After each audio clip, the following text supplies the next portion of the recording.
السلام عليكم أصدقائي الأوفياء. مرحبا بكم، إن شاء الله تكونوا في صحة جيدة. نتمنى اليوم تشوفوا الفيديو يعجبكم. باش نشوفوا كيفاش نصنعوا صوص كراميل اللي هي زادا يقولوا لها التوفي.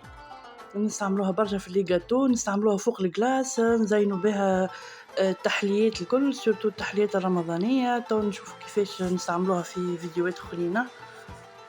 نبداو بالمقادير. عندنا 250 غرام سكر حبيبات، نحطو الشطر نتاعو في مقلاة، نحطوه على نار هادية فوق الغاز، نحركوهوش بالكل حتى لين يبدا يتكون الكراميل. خلينا الشطر نتاعو من بعد نكملوه. انا سرعت الفيديو باش ما يكونش فيديو طويل وممل. لهنا عندنا الكراميل بدا يتكون. وقت اللي يبدا يتكون الكراميل نجمو نبداو نحركو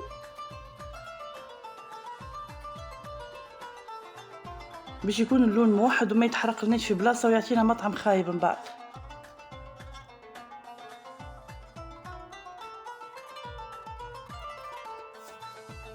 ديما النار هاديه، نوضا بيكم مقلاة تكون القاع نتاعها سميك شويه باش ما تحرق لكمش الكراميل نتاعكم. نكملوا باقي السكر اللي قعد لنا.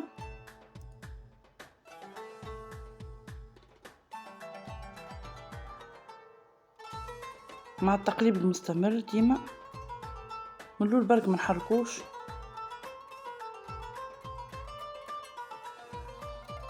غادي انا حطيت 200 مليلتر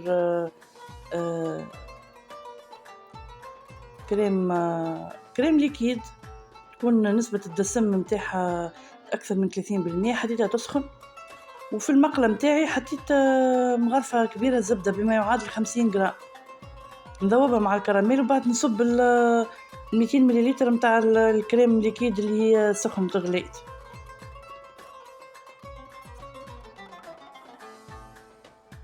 نحركو بالسياسة، نردو بالنا لي يتنطر علينا الكراميل خاطر يحرق ياسر.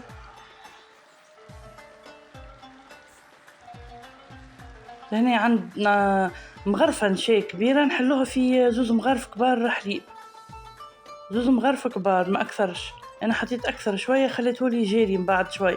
أما نتوما مغرفتين بالضبط حليب نحلوهم في مغرفة، نحلو فيهم مغرفة نشاي كبيرة باش يعطينا القوام السميك من بعد يثقلنا شوية القوام.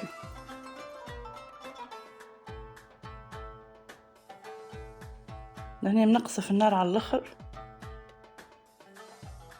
نحركو بالسيس ونخليوها لين تغلي.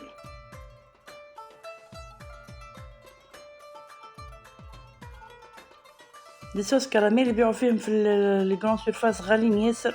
علاش احنا نجمو نعملوها في الدار باقل التكاليف. هذه رشة ملح باش تعدل لنا المذاق، ونجمو نحتفظوا بها في الثلاجة لمدة طويلة ونستعملوها وقت اللي حاجتنا نجبدوها. وهذه واحدة من بين برشا طرق نجمو نعملوا بها الصوص كراميل. تو كل مرة ان شاء الله نتعلموا طريقة باش نتوما تشوفوا ناهي الاسهل لكم وناهي الموجود عندكم في الدار باش تعملوا بيه. هذه تسمى من بين الطرق الاقتصادية والسهلة زادة. هنا باش نعديه الكراميل نتاعي وهو سخون مازال بالمصفات باش كان فما شوائب ولا حاجة تتشد ما يهبط كان اللي صافي.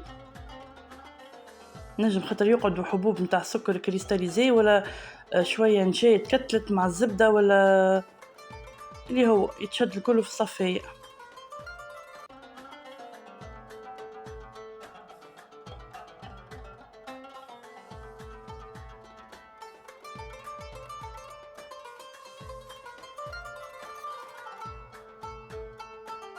هنا باش نخليوه يبات ليلة كاملة. نجم تخليه يبرد وبعد تحطه في الفريجيدير، ولا تنجم تخليه لبرا كاريمون لين يبرد وبعد تخبيه فرد المرة زاد. انا قبل ما صبيته في الوعاء اللي باش نخبي فيه عملت له ضربة بالهاند بلندر، هذاك الميكسور اليدوي هذاك. الخلاط، ضربة الخلاط تخليه يفتح لونه ويولي متمازج أكثر ويعطيه لمعة زادة مزيانة برشا. غطيته هكاك وخليته يبرد قلت لك ليلة كاملة. هذا بعد ما ضربته بالخلاط كيفاش لونه تبدل ولا فاتح.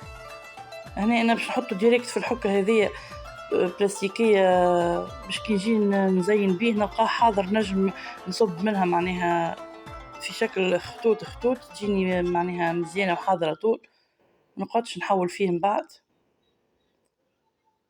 نتمنى تجربوها ونتمنى تعجبكم، نتمنى تحطولي لايك على الفيديو. سلامة.